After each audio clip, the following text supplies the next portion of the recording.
요즘 날씨 왜 이럴까? 내일 날씨는 어떻게 될까요? 기상을 파헤쳐보는 시간. 맹소영의 날씨 이야기. 기상 분야에서 맹활약을 펼치고 있는 맹소영 기상 칼럼니스트 나오셨습니다. 안녕하십니까? 네, 안녕하세요. 네, 지난주 바쁘셨죠? 아, 참 눈이 오면 눈 온다고 바쁘고 진짜 어떻게 일주일마다 아이템의 소재가 바뀌는 걸 보면서 만감이 교차합니다. 그러니까요. 그러니까 맹소 기상 칼럼니스트가 안 바쁠 때가 우리 사회가 안전한 거잖아요. 재난이 없는 거죠. 근데 각 분야의 전문가들이 저랑 마음이 똑같다고 하더라고요. 북한 관련한 전문가분들은 뭔가 맞아요. 문제가 있어야 되는 거고 맞아요. 경제 관련한 네. 분들도 네, 소명을 다해서 잘하겠습니다. 네, 그렇습니다. 근데 오늘따라 좀 보이시하세요? 그런가요? 아, 예. 그런가요? 네. 나무 같나요? 오늘 딱 봄 같지 않나요? 요거 두 개 바꿔 입었어야 될 것 같아요. 나무의 풀. 그래요. 근데 알겠습니다. 진짜 산불 이제 뭐 주불은 진화가 됐다는 소식이 들렸는데 산불 상황 한번 좀 정리를 해주시죠. 아, 너무 다행이기는 한데요. 지금도 보니까 산림청 홈페이지에 들어가면은 산불 관련한 상황들을 조금 볼 수가 아, 있어요. 그래요? 예. 근데 지금 보면은 100%의 진화율을 보이고 있기는 하지만 아직 진화 중인 곳이 하나 있어요. 마찬가지로 경상남도 산청군 사천면 그 주변 지역인데 예. 아무래도 기존에 발생했던 불이 좀 다시 되살아나는 그런 어떤 조짐 때문에. 예. 근데 이번 주도 날씨 상황들을 좀 잘 살펴보셔야 되는 게 지난 주말에는 날씨가 좀 추웠어요. 오늘 보니까 계속 춥다는 얘기 좀 많이 하시더라고요. 추웠어요 실제로. 근데 지금 다음 주와 같은 날씨 상황이 돼요. 다시 서풍 계열의 바람이 불게 되면은 예. 영동과 영남 지역. 그 영이 무슨 영일까요? 우리 최진만 기자님 알 것 같아요. 고개령죠. 맞아. 그죠. 대관령, 위시령, 저 초풍령. 틀린 게 있으면 보셨어요? 그렇죠. 그럼요. 예. 뇌생남. 네. 아유. 영입니다. 그 고개를 그 넘게 뇌생남이 되면은 뭔 뜻인지 모르겠다. 근데. 그 고개를 넘게 되면은 더 고온 건조해지거든요. 그렇기 그래요. 때문에 지금은 그 어디에서도 산불이 발생해도 이상하지 않을 정도의 그런 날씨이기 때문에 예. 이 두꺼운 낙엽층 밑에서 숨어 있는 그런 작은 불씨들이 다시 살아날 수 있을 가능성이 굉장히 높으니까 네. 좀 주의를 하셔야 되고요. 예. 건조특보의 그런 강도 같은 경우에는 조금 떨어지기는 했어요. 근데 지금 건조주의보가 더 많이 확대됐어요. 지금 수도권 지역 같은 경우에도 거의 서남부를 제외한 전 지역에 지금 건조주의보가 내려져 있는 상황인데 예. 보통은 건조주의보가 실효 습도가 35% 이하인 상태가 이틀 이상 지속될 것으로 보일 때 내려지는 그 기준이거든요. 예. 그러니까 지금 실효 습도가 50% 이하면 보통 불이 잘 붙고 40% 이하면 안 꺼지고 예. 30% 이하면 자연 발생적인 산불. 어. 그러니까 보통 우리나라는 큰 이거의 영향은 크진 않는데 외국 같은 경우에는 마른 벼락. 예. 그러니까 벼락 치면 확 산불 나는. 맞아요. 예. 뭐 이런 맞아요. 상황들이 지금 수도권 지역도 그 되는 상황이고 예. 비 예보가 있긴 하지만 양이 너무 적어서 예. 하여튼 정말 바짝 긴장을 하셔야 예. 됩니다. 아니 사실 저희가 그동안 뭐 건조특보 이런 얘기 소영 씨랑 나누면서 왜 이런 50% 40% 얘기했잖아요. 근데 요번 산불로 정말 너무 많이 절실하게 느낀 게 진짜 안 꺼지는 그 진화가 이렇게 어려운 줄 몰랐어요. 건조할 때. 낙엽이 10m 이상? 그것도 그러니까. 영향이 있었다며요. 엄청나게. 그렇죠. 예. 네, 왜냐하면 그러니까 그 일종의 그거랑 그냥 똑같은 거예요. 우리가 1m, 10m가 아니라. 1m 정도인데 그만큼 낙엽층이 좀 두꺼웠기 때문에 그 산불을 지나는 그런 분들도 그 안에 상황들을 모르기 때문에 겉불만 꺼가지고 예. 하는 그런 상황. 그리고 비가 중간에 내리기는 했지만 우리 이제 시간당 뭐 몇 밀리미터의 비 정도는 우리 많이 예. 학습했잖아요. 근데 하루 넘도록 5mm 비가 내린다라고 하는 것은 거의 빗방울 수준이고요. 예. 그게 하늘에서 떨어지는데 지면에 도달할 때는 거의 흔들리는 수준이에요. 그렇기 때문에 어떻게 보면 지금 그 토양이 어느 정도 젖어야지 산불이 완화가 되냐면 그냥 물에 퐁당 담가야 돼요. 퐁당 담가야 되는데 네. 이게 봄철에 그렇게 퐁당 담그는 정도 수준의 비가 내린다는 거는 예. 그건 또 엄청난 또 보고예요. 그렇죠, 그렇죠. 그러니까 조심을 각별히 해야 되죠. 아니, 그래서 저는 질문 드릴게요. 이게 그야말로 주불이 진화가 돼서 천만다행인데 아니 계속 갈 것 같은 이런 큰 산불이 이게 진화된 이유 그건 뭡니까? 일단 노력을 하고 계속 진압을 한 거죠. 음. 강한 바람이 부는데도 불구하고 그러니까 초반에 안 잡힌 거는 사실 강풍이기는 하죠. 맞아요. 그러니까 강풍 때문에 그러면 바람이 많이 불면은 당연히 뭐 불난집에 부채질 뭐 이런 말도 있는 것처럼 그렇지만이라고 했는데 어려웠을 수밖에 없는 게 뭐냐면 진화 속도와 산불의 확산 속도를 잡을 수가 없었던 거예요. 예, 예. 산불 속도가 훨씬 빨랐던 거예요. 그래서 이렇게 하나의 어떤 날씨 이슈가 있으면은 굉장히 새로운 통계 자료들이 많이 나와요. 그래서 저도 저도 새롭게 본 그런 자료들이 굉장히 많았는데 예. 일단은 보통 이제 산불 3단계가 발령이 되게 되면은 예. 초속 7m 이상의 바람이 불게 되는데 이게 일반적으로 산불의 확산 속도가 6배 이상 빨라지기는 해요. 아. 근데 지금 불이 발생한 곳이 이런 우리가 생활하는 평지인가요? 산이잖아요. 맞아요. 산은 경사가 있기 때문에 얘가 그 지면 산 이제 불이 나게 되면은 보통 위로 올라가려고 하는데 지면을 따라서 얘가 퍼지는데 산이 아닐 경우에는 거의 90도 각도에서 얘가 고도가 낮아지면 낮아질수록 그만큼 번진 속도가 빨라질 거 아니에요.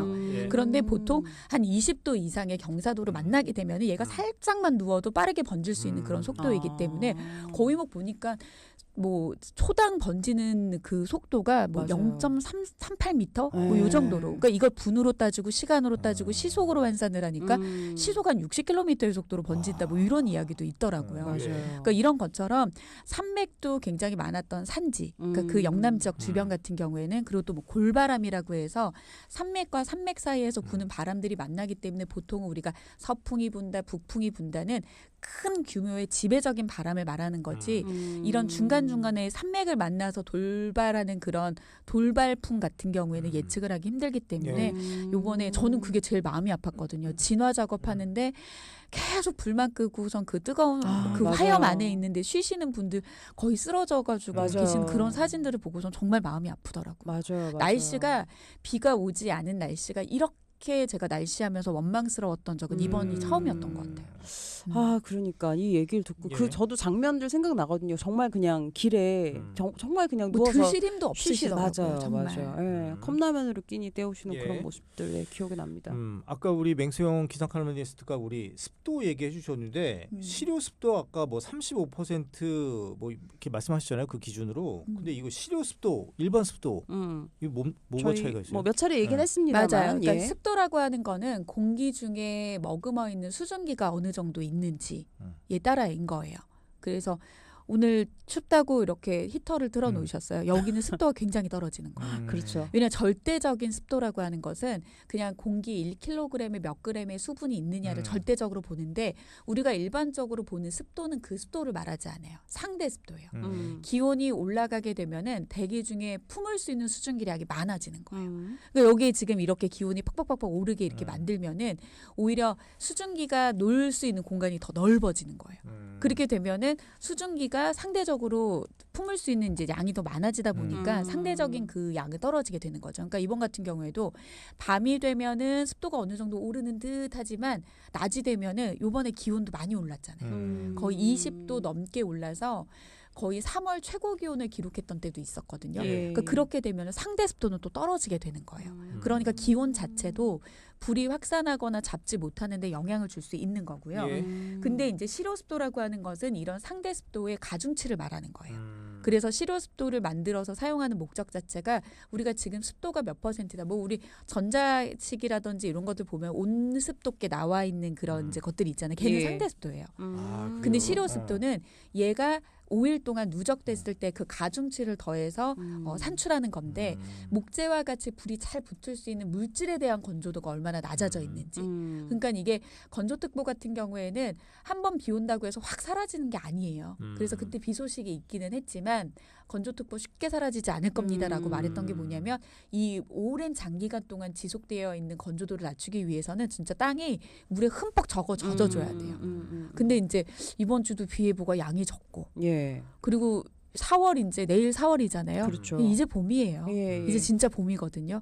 그래서 보통은 습도가 더 낮아지고 강풍이 부는 그런 계절은 사실 본격적으로 4월이거든요. 더 주의하셔야 됩니다. 그러니까요. 요즘 연일 계속 그 재난 문자로 네. 이제 작은 실수로 큰 불이 번질 수 있다 뭐 이런 것들 오면서 우리가 특히 봄철 산불 알고는 있었지만 더 조심해야 될 것 같아요. 예. 맞아요. 요즘에 재난 문자 우리 너무 필요하잖아요. 많이 오잖아요. 뭐 맞아요. 누구 실종돼도 오고 뭐 이러다 보니까 안 보여지는데 요즘에는 그 맨 앞에 있는 작은 실수라는 말이 저는 요즘에 너무 와닿는 것 같아요. 매번 받아도. 맞아요. 조심하셔야 맞아요. 될 것 같아요. 예. 근데 네. 우리 지금 봄에 산불 났었던 때를 보면은 예. 이번 내일부터 4월 1일이잖아요. 이번 주에 식목일도 있죠. 근데 진짜 조심하셔야 돼요. 지금 한국의 주요 대형 산불에 발생했던 때를 좀 살펴보면은 예. 2005년에 양양 산불 아마 많이 기억하셨을 예. 거예요. 양양 산불로 인해서도 아마 낙산사 타들어가고 그때 저는 제가 2003년인가 MT로 낙산사를 갔다 올 때 그때 너무 좋은 추억이 있었었거든요. 2003년에 대학생이셨어요? 그렇구나. 예. 졸업하셨지 않았나요? 저야 뭐 예, 졸업한 지 꽤 됐어요. 예, 인생 예. 선배님. 예. 근데 2005년에 제가 네. 갔던 너무 좋은 기억들이 눈에 고스란히 그 맞아. 탔을 때 예. 저는 그 2005년에 잊을 수가 없었는데요. 참 맞아. 아이러니하게도 4월 4일부터 4월 6일 동안 음. 그 식목일 기간이었어요. 예. 그리고 2017년에 강릉 삼척 산불도 그러니까 기록적이었는데 예. 이때는 이제 5월이었어요. 근데 2019년에 고성, 강릉, 인제에서도 엄청난 산불 여기도 기록적이었거든요. 기억나요. 이때 역시 기간이 4월 4일부터 4월 6일이에요. 참 아이러니하죠. 예. 그리고 2023년 홍성 산불도 4월 2일에서 4월 4일. 예. 그러니까 지금 그 강풍이 어떻게 보면은 우리가 인간의 힘으로 막을 수는 없기는 해요. 뭐 건조한 날씨도 우리가 막을 수는 없어요. 뭐 어떤 분들 그것도 물어보더라고요. 뭐 인공 강우. 그니까. 인공 강우에서는요. 그 비가 내린 어떤 우리가 좀 드라마틱하게 내리는 시간당 한 10mm 정도가 정말 비다운 비잖아요. 그러니까 예. 그 정도 비면 건조주의보가 해소될 비거든요. 그 정도의 비는 아직까지도 과학적으로 해결하지 못한 거예요. 그래요? 그러니까 우리가 해야 될 수 있는 건 뭐냐면 조심한 거예요. 예. 왜냐면 지금 산불 났던 대형 산불들의 시기를 보면은 다 비슷한 시기예요. 그렇죠. 그리고 기상청에서도 충분히 예고를 하거든요. 그러니까 굉장히 조심할 수 있다라는 기간이 어떻게 보면 우리한테는 희망일 예. 수 있습니다. 아니 그러면 그 강풍은 막을 수 없다고는 하는데 그럼 이 강풍이 잦아들지 않는 이유는 뭐예요? 그러면 바람이 왜 불까요? 대기의 움직임 때문에. 대기의 움직임, 공기는 왜 움직일까요?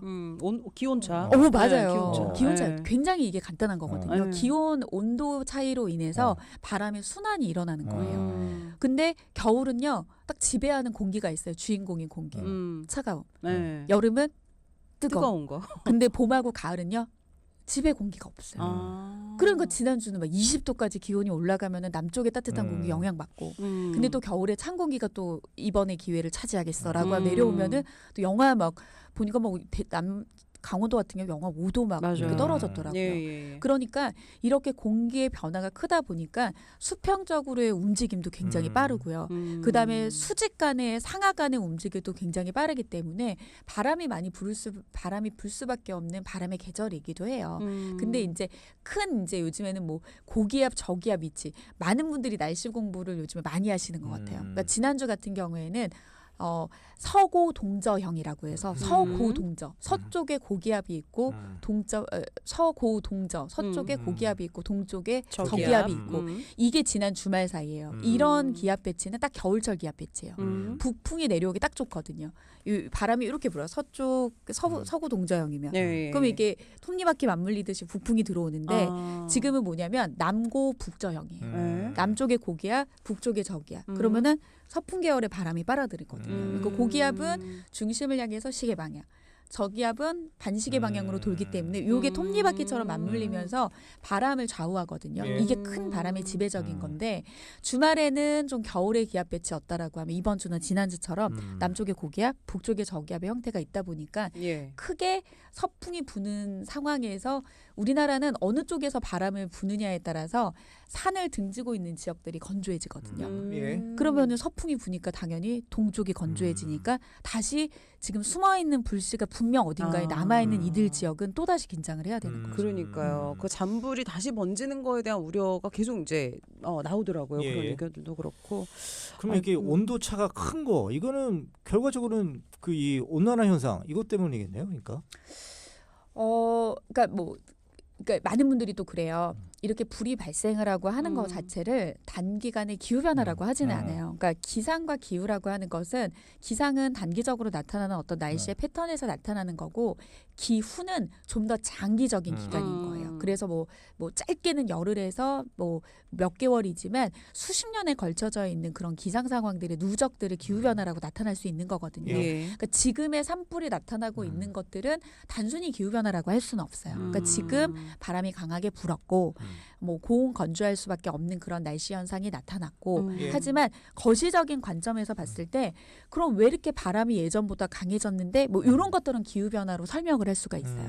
왜냐하면은 전 지구적으로 공기의 흐름들이 중간의 흐름이 없이 대립하는 그런 현상들이 나타나기 때문에 그러니까 남쪽에서도 따뜻한 공기가 계속 우리나라로 유입이 되는 그런 상황은 우리나라 남쪽에 고기압이 자주 위치한 거거든요. 예. 근데 이거는 멀리 가면은 뭐냐면 해수면의 온도 상승. 네, 뭐 대서양, 인도양, 북태평양 이런 지역들의 과거에 비해서 온도가 좀 높아지게 되는 거. 그럼 북쪽에서 갑자기 찬 공기 막 지난번에 막 영하 40도까지 기온 상층의 공기 내려왔잖아요. 그러니까 이런 것들은 또 북쪽에 한기를 가두고 있는 그런 그 제트기류라고 해서 그 축이 무너지는 거는 또 지구 온난화. 예. 그러니까 이런 현상 때문에 바람도 높아지는 것도 있기도 하지만요. 일단 전 지구적으로 기온이 상승하게 되면은 기온이 올라가게 되면 아까도 말씀드렸지만 상대 습도는 떨어져요. 그러니까 기온이 올라가게 되면은 그 대기가 건조해진다라고 하는 건 뭐냐면 수분을 이렇게 뺏어가는 거예요. 나의 수분을 물체에서 보충을 하려고 하는 거예요. 그렇죠. 온도가 올라가니까. 온도 올라가니까 예. 그러니까 보충하려고 하다 보니까 이런 낙엽과 같은 물질의 건조도는 떨어져 있고 기온은 올라가고 바람은 강하게 불 수밖에 없는 그런 상황들이 발생을 하니까 아무래도 좀 산불에 취약할 수밖에 없는. 네. 그래서 실제 우리나라 국립산림과학원이 기온이 1.5도 높아지면 산불 위험 지수가 8.6% 상승을 한다고 했고요. 2도가 오르면 상승폭이 13.5%로 커진다고 했어요. 근데 잘 들여다보면 0.5도 차인데도 거의 2배 가까이 증가하는 거예요. 그러니까요. 그러니까 아마 지구 온난화로 인해서 기온이 계속해서 올라가게 되면은 산불 발생 위험 지수는 아마 기하급수적으로 올라갈 가능성이 굉장히 높습니다. 알겠습니다. 아니 근데 이렇게 산불 뭐 최근에 이제 우리나라도 한 열흘 정도 지속이 됐고 뭐 LA 산불 뭐 많이 나는데 이게 사실 이제 경제적인 피해도 크잖아요. 그렇죠. 지난 1995년부터 2020년까지 그러면 대략 한 30년이죠. 30년 동안의 산불 피해 관련한 통계를 좀 살펴보니까 예. 지난 30년간 산불로 인해서 발생한 재산 피해액이 얼마나 됐을까요? 아마 최진만 어마어마할 기자님은 여러 그런 이제 국가 기관들의 취재를 다니다 보면은 사실 우리는 잘 모르잖아요. 우리가 환산할 수 있는 금액의 큰 돈은 내가 지어본 금액 뭐 이런 돈이잖아요. 근데 이게 이 정도면은 어느 곳에서는 지자체 한 해 예산이 될 수도 있을 것 같아요.